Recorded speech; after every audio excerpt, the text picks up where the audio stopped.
Ni. Jom tengok sekejap. Nak beli phone. Phone. Jom.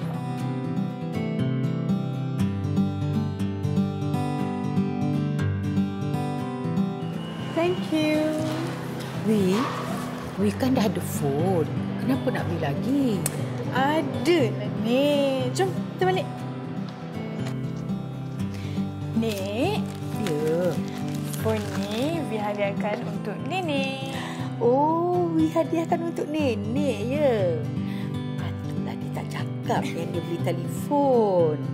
Pandai cucu nenek ya.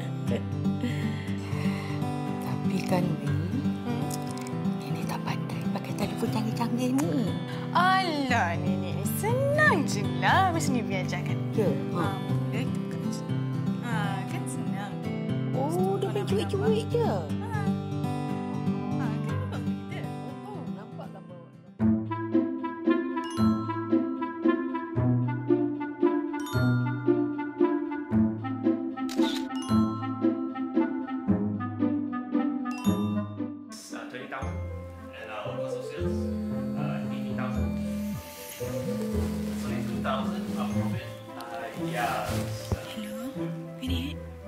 Hello.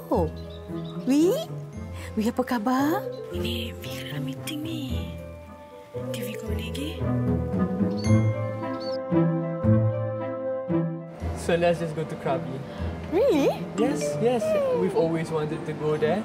We can go scuba diving. We can go hang gliding. And we'll on those stands. That's amazing. Macam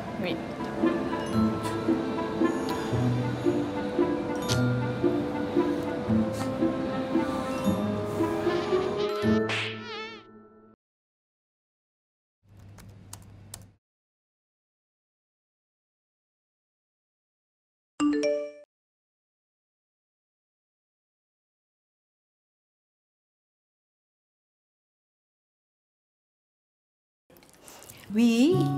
Wi tahu tak apa nenek masak ni? Meh. Wah, sedap kan? Ini masak kegemaran Wi.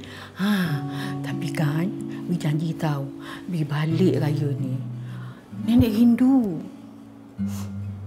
Alah, Wi hangus. Okey, bye-bye. See you later.